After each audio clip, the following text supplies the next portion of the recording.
জামালপুরে সরবরাহ সংকটের কারণে ঊর্ধ্বমুখী শুকনো মরিচের বাজার। সপ্তাহের ব্যবধানে মন প্রতি দাম বেড়েছে ১০০ থেকে ২০০ টাকা পর্যন্ত। এ নিয়ে আরও বিস্তারিত জানাতে জেলার মেলান্দহের গাজীপুরের পাইকারি শুকনো মরিচের হাট থেকে যুক্ত হচ্ছেন সহকর্মী জুয়েল রানা। জুয়েল, জাতভেদে প্রতি মন শুকনো মরিচ কত টাকায় বিক্রি হচ্ছে, আর সরবরাহ সংকটের কারণ হিসেবে ব্যবসায়ীরা কি বলছেন?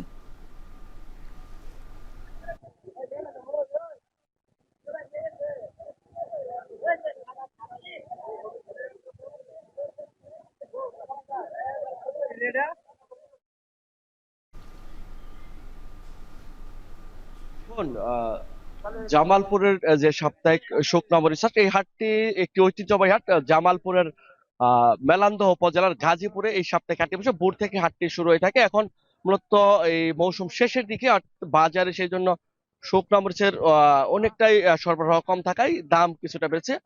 আজকে এই হাটে শুকনা মরিচ প্রতি মন হাইব্রিড জাতের প্রকার মধ্যে বিক্রি হচ্ছে ৫,৩০০ থেকে ৫,৫০০ টাকা। আর দেশি জাতের শুকনা মরিচ প্রকার মধ্যে বিক্রি হচ্ছে ৬,০০০, ৭,৩০০ থেকে ৭,৫০০ টাকা পর্যন্ত। অর্থাৎ বলা চলে সপ্তাহের ব্যবধানে ২০০ থেকে ১৫০ থেকে ২০০ টাকা পর্যন্ত শুকনা মরিচের দাম বেড়েছে এই হাটে। আরেকটি বিষয় বলা চলে, এখন সরবরাহ কম। আরেকটি বিষয়, ব্যবসায়ীরা চাষিরা একটু কম দামে শুকনা মরিচ এই হাট থেকে বিক্রি করছে। তার একটি অন্যতম কারণ হচ্ছে এখন মাঠে মাঠে রোপা আমন ধান রোপণ নিয়ে ব্যস্ত। সেই জন্য কৃষকদের সার, বিষ, কীটনাশক সহ অন্যান্য শ্রমিক মজুরির চাহিদা মেটাতে হচ্ছে। সেই জন্যই তারা মরিচ বিক্রি হচ্ছে। আরেকটি বিষয় হচ্ছে, বৃষ্টি বাগড়ার জন্য বাজারে আমরা দেখেছি শুকনা মরিচ অনেকটাই কম এসেছে। আরেকটি বিষয় বলা চলে, এই হাটে দেশের ঢাকা রাজধানী সহ সাভার, টাঙ্গাইল, শেরপুর, ফেনী, নেত্রকোনা, নওগাঁ, বগুড়া সহ সারা দেশ থেকে এই মরিচের যে ব্যবসায়ী রয়েছে তারা এই হাটে আসে এবং এখান থেকে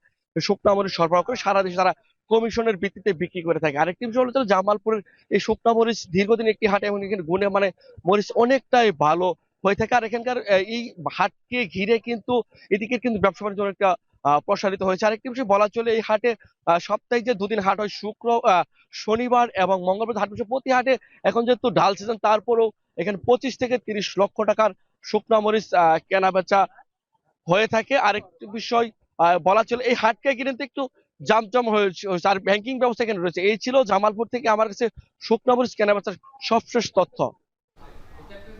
সরবরাহ সংকটের কারণে ঊর্ধ্বমুখী জামালপুরের শুকনো মরিচের বাজার। এ নিয়ে বিস্তারিত জানাতে যুক্ত ছিলেন সহকর্মী জুয়েল রানা। এবারে জানাবো যশোরের সবজির বাজারের খবর। যুক্ত হবেন সহকর্মী রিপন হোসেন। আর রিপন, জানাবেন যশোরের বাজারে সবজির সরবরাহ দরদাম কেমন?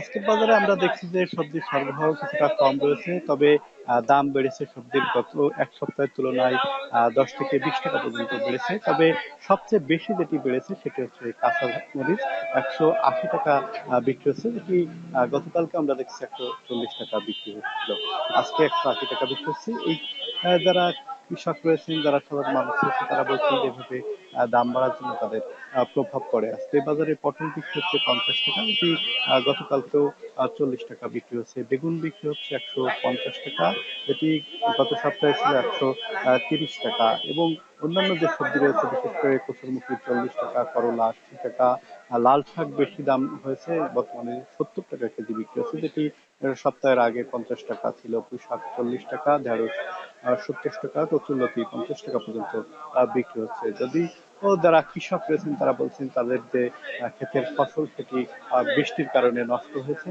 এবং যে ক্ষেত থেকে সবজি তুলতেও সমস্যা হচ্ছে, সে কারণে বাজারে সরবরাহ কিছুটা কম রয়েছে। তবে সাধারণ যারা মানুষ রয়েছেন, যারা ক্রেতা রয়েছেন, তারা বলছেন যে এই সরবরাহর অজুহাত দিয়ে কিন্তু দফায় দফায় দাম বৃদ্ধি করা হয়। পাইকারি বাজার এবং খুচরা বাজার যে ব্যবধান থাকে, সেক্ষেত্রে কিছু ব্যবসায়ী রয়েছেন তারা এই দামটি বাড়িয়ে দিয়ে থাকে। তবে যারা ব্যবসায়ী রয়েছেন তারা বলছেন যে এই যার সরবরাহের উপর ভিত্তি করে কিন্তু এই সবজির দামটি নিয়ন্ত্রণ হয়ে থাকে এবং সবজি বাজারে বেশি থাকলে দাম কম হয়, এবং সবজির বাজারে যদি সংকট হয়, সরবরাহ কম হয়, সেক্ষেত্রে দামটি বৃদ্ধি পেয়ে থাকে।